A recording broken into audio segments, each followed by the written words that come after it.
y'all, I'm back out in the heat, humidity. It is May 1st, May Day. It is only 81 degrees outside, but we have like 52% humidity, so yeah, I'm sweating. I've been digging in the garden and I'm sweaty. I don't look good, and you know what, that's okay. Nobody cares. Anyway, I'm going to be working on one of my little succulent gardens. It is overgrown. It was kind of neglected over the winter. As you can see, the little miniature saguaros, they have some pruning that needs to be done. He's happy. He's doing great. These two did not make it. My little prickly pear made it. There are a few weeds. But I'm going to be working on cleaning this mess out and making it gorgeous. That being said, I got some happy mail today, which will actually help. I got a little box from Planet Desert. They are an online succulent shop. I don't know if they have a brick and mortar store. I'm not sure. But they also do some subscriptions every month. I think you can get 2 succulents or 2 cacti, or a succulent and a cactus, that kind of thing. I get the succulent with the cactus, so one of each. It costs me about $16 a month, which isn't bad. But I figured I would open this so you could see what I got, because what I got is going to go in this dish garden. So anyway, if I can open the box. I like when they ship it, they give you the little crinklies, but they are just craft paper, so I immediately throw them in the compost bin. I don't mind those crinklies. Some of the companies with the little frou-frou poofy things, they're not compostable, and those I hate. But this one I can throw in the compost bin. But every month what you get is they send you 2 little plastic pots, which I save these and use these for my seed sowing. I don't put my cactus in them. I don't put my succulents in them. I prefer to put those in clay. Clay dries out faster, and oh look, I just brushed against my prickly pear, so I'm sure I'm gonna feel that for a while. But anyway, I prefer to use clay because they dry out faster and you have less chance of your plant rotting. But every month they also send you a little baggie of succulent soil, cactus soil, whatever you want to call it. I can tell right now this is so dry it's crunchy. But I'm just going to mix it with my other soil and it'll be fine. And I'm sweating because Texas. But anyway, they send you this every month. And then they also send you a little bag of perlite to mix in with it to help with drainage, which this is already heavy on the perlite, as you can see. So, but again, I just mix it with my regular soil. It's fine. It's fine. Every month they also send you cards to tell you what plants you got and to give you some information about them. I'll put this back in the box so that I can go dump it in the compost bin when I'm finished. But anyway, now the plants they send you are bare root, which means they are not potted in soil, which is fine. I don't have a problem with that.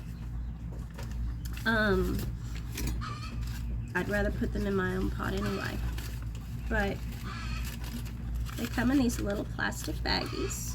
These aren't big, they are small, which is why I usually put them in dish gardens.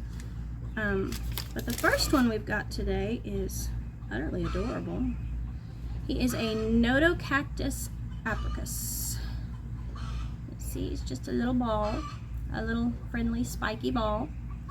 He has a good root system, so he'll do fine. He's nice and healthy, firm, exactly what you want. Let's see. Basically, it just tells you a little bit about it. In its natural habitat, it grows on sandy, grassy hills. The radial spines are bristle-like, flexible, laterally intertwined, yellowish or grayish yellow. The flowers are large near the apex, narrow, funnel-shaped, up to 8 centimeters long, 5 centimeters and more broad, yellow with a red center. That'll be pretty. I can't wait to see that. The most common causes of fatality for the species is cold and overwatering. It needs regular water in summer, but keep rather dry in winter. Tends to lose its roots in the winter. Tolerates very bright situations. If kept too dark, they may become overly lush and greener and could be prone to rotting.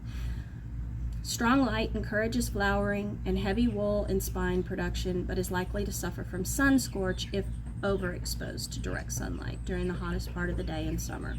Which, I keep this on my back porch, so it really only gets sun for half the day, because as you can see, my back porch has a roof over it. Too bad it doesn't have a ceiling fan with like one of those mister things they have at the amusement parks, because that would be really nice right now. If you're wondering, I am sitting at my potting bench, which is where I like to do this, and yeah, the prickly pear is starting to itch now. Yay! Just FYI, the best way to get prickly pear spines out of your skin is duct tape, which is why I have a roll right here. If you just put duct tape on and rip it out, it'll pull it out just like it would your hair, but far less painfully. Okay, our succulent this month is an Echeveria Lola, a Mexican hen and chicks. Again, nice root ball. Cute little rosette. Now, they call the Echeveria hen and chicks because this will start putting out babies prolifically as it matures. And each little baby, of course, can be potted up into its own little plant, which is fine. Free plants are always fabulous. Yeah. But, let's see, it says, this plant is a hybrid between Echeveria tipi and Echeveria lilacina. It forms rosettes of green leaves with a delicate blush of pink and violet, growing up to 6 inches in diameter and slowly produces offsets. The flowers are yellow or coral pink, bell-shaped, and appear on short stems in the spring. This gorgeous succulent is not complicated to grow. Never let the water sit in the rosette, as it can cause root or fungal diseases. Remove dead leaves from the bottom of the plant as it grows. Careful watering and plenty of light will help ensure success. Repot is needed, preferably during the warm season. Ensure the soil is dry before you do so. So typical succulent instructions, really. But anyway, that's what I got. That's my happy mail. I figured I would go ahead and share that since we're actually going to be using these for today's project. Okay, I think you can see everything now. The glorious mess that is my succulent garden. I am going to put on my husband's icky work gloves. My gloves are toast. And so, you know what? When I went to the store earlier, nobody had any. Apparently not supposed to wear gardening gloves, which technically I usually don't, but while the prickly pear is fine, these guys are rude. They are unpleasant. So I'm going to wear these gloves that are about 18 sizes too big for me to protect myself from these. And then we're going to get started. First thing we're going to do is remove the deadness. We don't need him. I'll put him down here in this barrel. We're going to remove this deadness. We're going to move all the little decorations. get those out of the way so that we can work.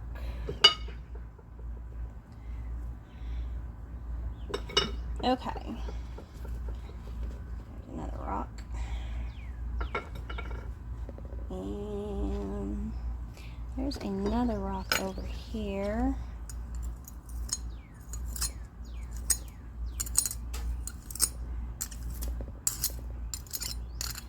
Okay. So that's all of the decorations. And yes, I have little miniature tools to do this with because why not? They're adorable. Okay, next, let's get rid of the weeds because we don't need those.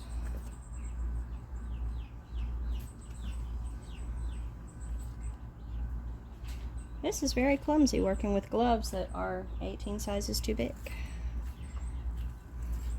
But you do what you gotta do to protect yourself. And these things are nothing to mess with. They are rude, but I like them. So you make do. We all have our thorns, right? Although they technically don't have thorns, they have spines. But for now, let's just take care of all of these weeds.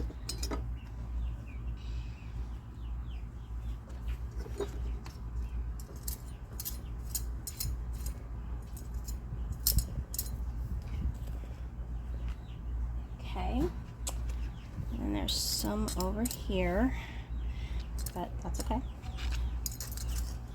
Here where I live, you get weeds everywhere. You get them in your pots, you get them in your garden, you get them in your yard. It doesn't matter. It doesn't matter.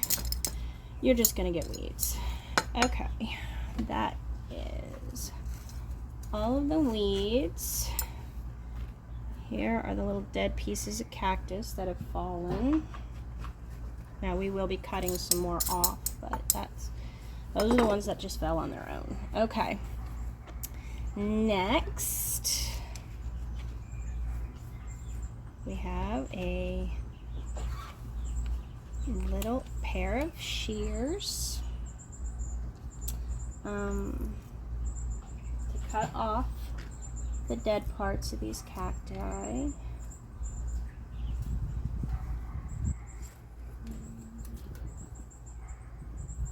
Which there's not a whole lot of cutting involved. They pretty much fall off with a little pressure, so that's nice.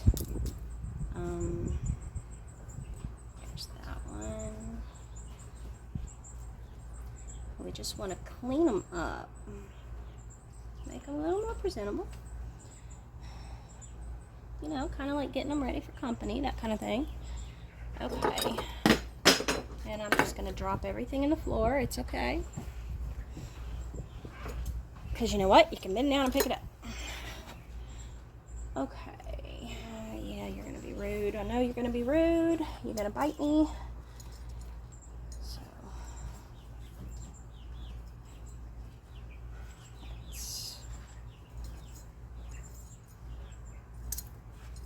There's that one. There's some in back. Don't get my arm, please. I'm asking nicely. Okay. There's that. And then we've got our paintbrush. And let me tell you, one of the most valuable tools you can have if you're working with succulents or cactus is just a cheap dollar store paintbrush.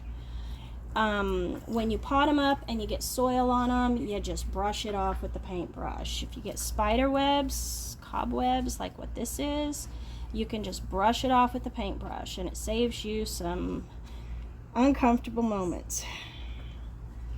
It saves your fingers. So I recommend everybody just go to the dollar store, Dollar Tree. You can get a whole big package for like $1. Although I don't know, with inflation, maybe it's $1.25 now. Not sure. And they are invaluable. But we're going to clean off the cobwebs. because the whole point to these little succulent gardens is to make them look like a little miniature version of the real thing. And I'm sorry, but if there is a spider in a real world that can weave webs between grown saguaro cactus, I don't want to meet him. That's terrifying. While I respect snakes, I am not afraid of them. I don't like being bit. I don't think anyone does. But I am utterly terrified of spiders. And I don't know why. It makes no sense whatsoever, because I've been bitten by a poisonous snake. I lived, and I'm still not scared. I have never been bitten by a spider, but they terrify me. Utterly, completely terrify me. Now, one of the things I would like to do is, as you can see, these little miniature saguaros are leaning all to one direction, and they don't need to be. I want to change them around a little. Oh, he broke. So what I'm gonna try to do is maybe just move this one and turn him more to the side if I can. If he'll allow it, which he may not. He may threaten me with grave bodily injury, at which case I'll just leave him alone and let him be. But we'll see. Ooh, he's got a root system. Oh my, look at that. Oh yeah, okay. So we're just gonna move him a little.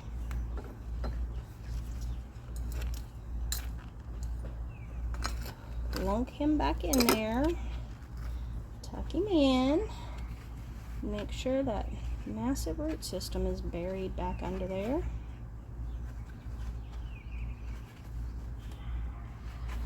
Can't say he's not a healthy boy. He's definitely a healthy boy. Okay. Dirt.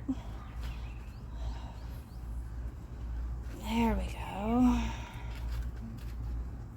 Oops, we knocked our prickly pear sideways. Well, we're gonna move him anyway, so that's okay. Now, almost got me, didn't ya? No, I don't like that. We're gonna move him a little bit more. Let's lay him down and dig a bigger hole in a different place.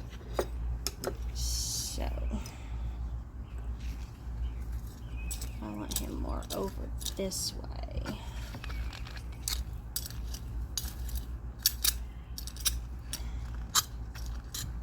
Oh, well, there is another rock that was apparently buried in there. Okay, interesting.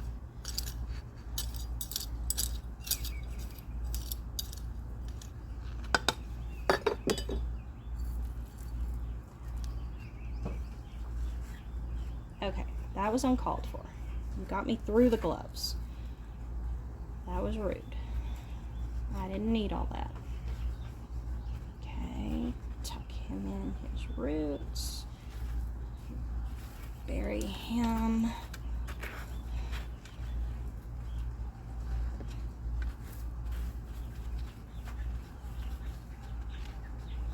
There we go. That's better. I like that a lot better. Okay. Let's turn him back around.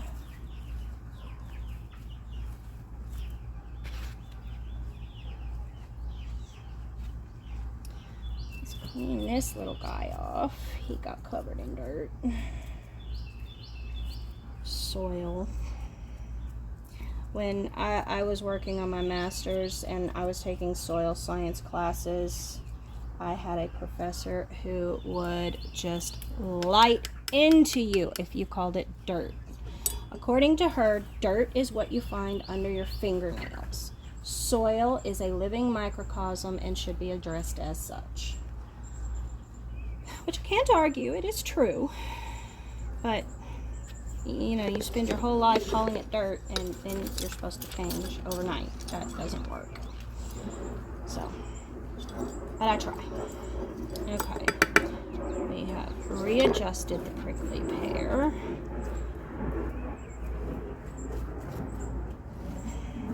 And once I get this part done, I can take these awkward gloves off.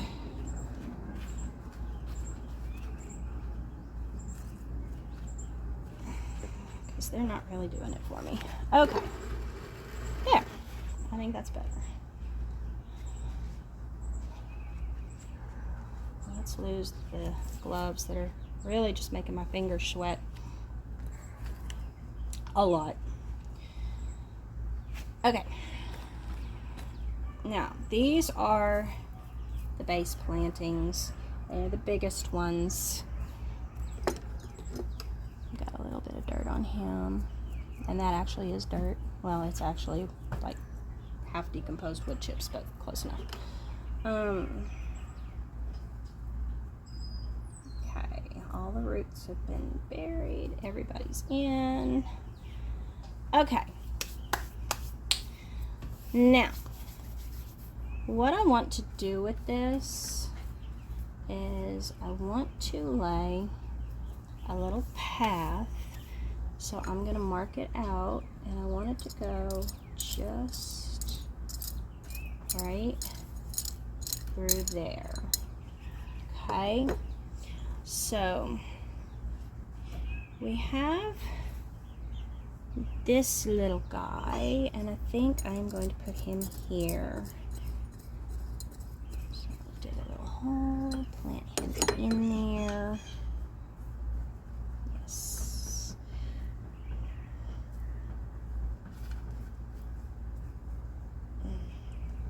There we go.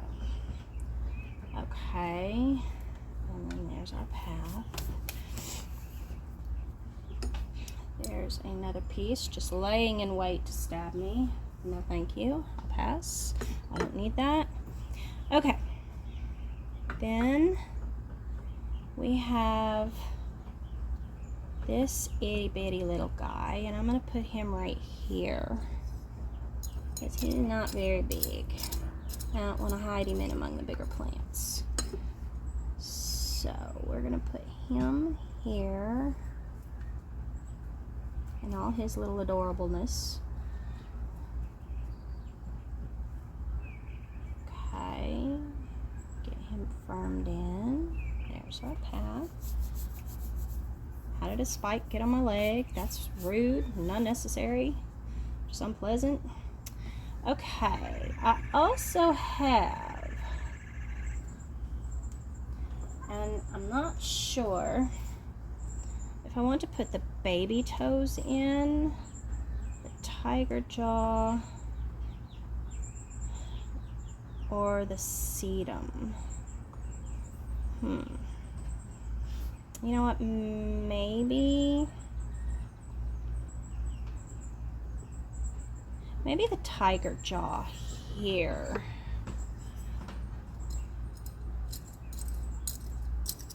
Just for some balance.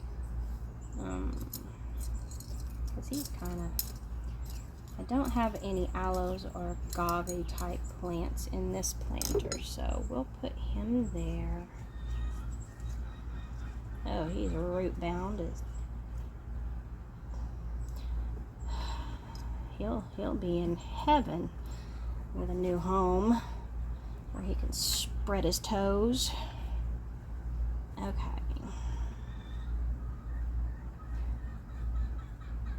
There's that. Don't stab me. Or did you shoot all your spines at me already? Because you don't seem to be bothering me too much. Alright. And as I said, let's use our little paintbrush to clean that out. Make sure he's good. Okay. And now I think,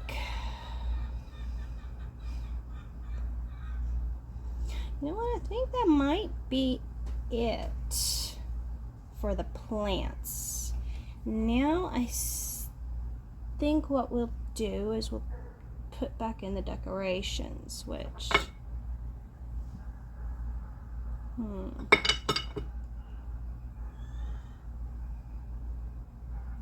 maybe, well, let's lay the path, our little desert path.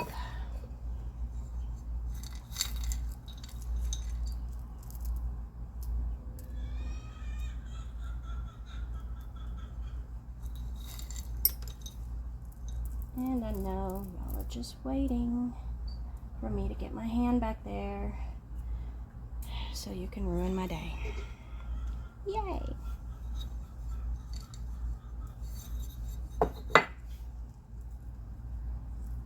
Yep, that's exactly what they were doing.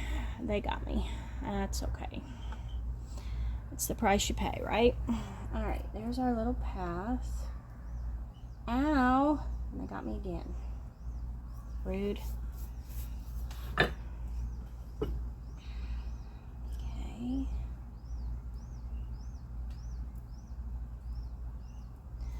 Okay. Next.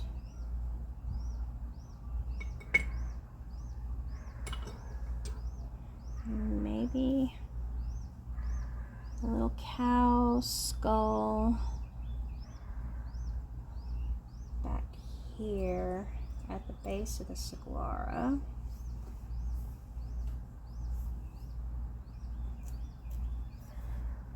With a rock next to him.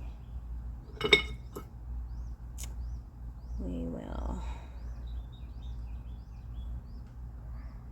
say put the sign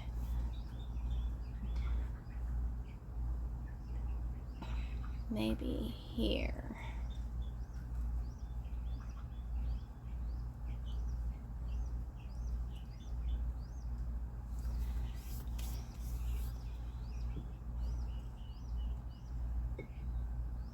And another rock here.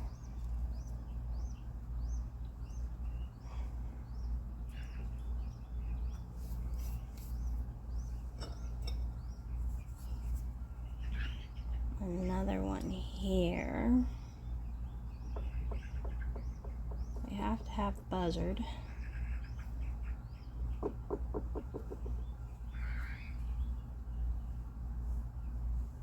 And then I think that's good. Actually, I think that's it. Cool. And there is our finished little desert garden. It's been touched up. It's been cleaned up. There's a little bit more cobweb there, but we can fix that. And perfect. That's awesome.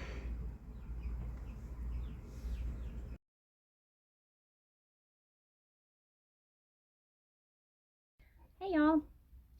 Now that we finished fixing up our little succulent garden, I figured I'd show you what we have done in the yard. As always, we have Artemis. She is drinking rainwater, dirty rainwater, out of a pot, which is disgusting. We have her football. That's important because her football. Okay, so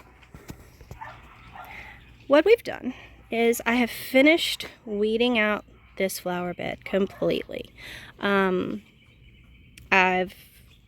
replaced everything in the middle with 3 rose bushes.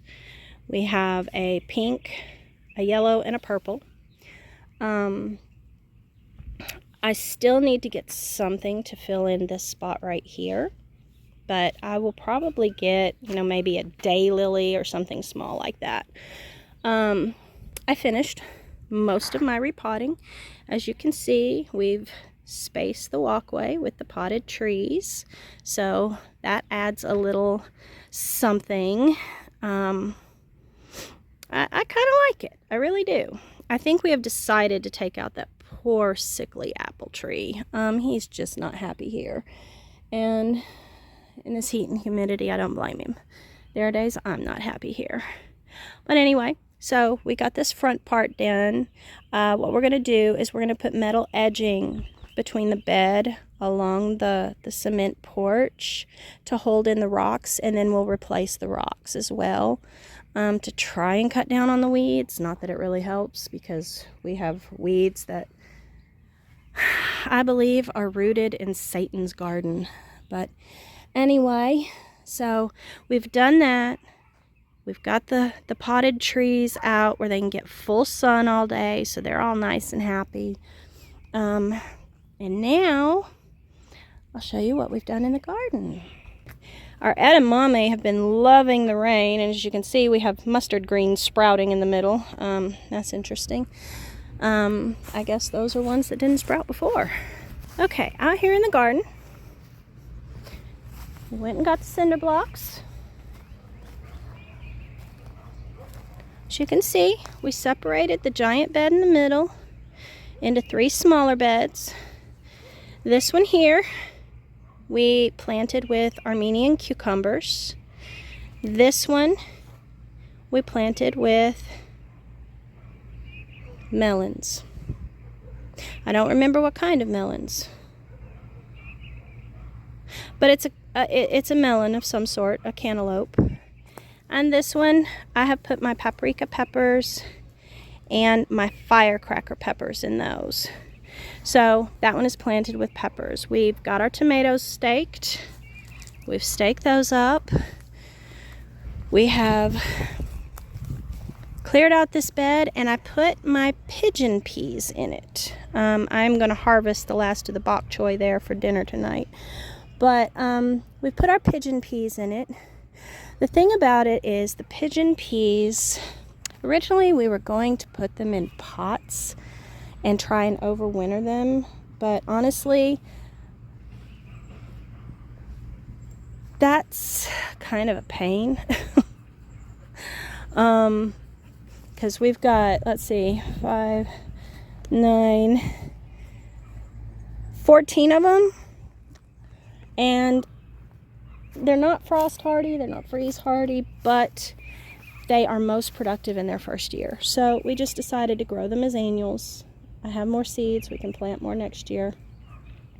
They only require 120 days for a growing season. Ooh, trust me, we have way more than that.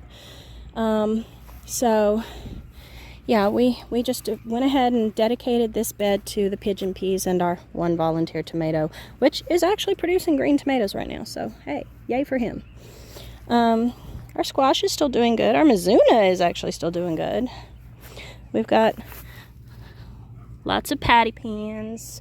We've got lots of yellow squash and golden zucchini. So yeah, that's what we've managed so far. Our next chore will be that circular bed over there so that we can get the peach tree in the ground. But so far so good. That's our update, and that's my first little succulent garden that I cleaned up and redid after the winter freezes. So yeah, hope y'all enjoyed. If you did, feel free to like, subscribe, all the YouTube stuff, and I'll see you next week. Bye.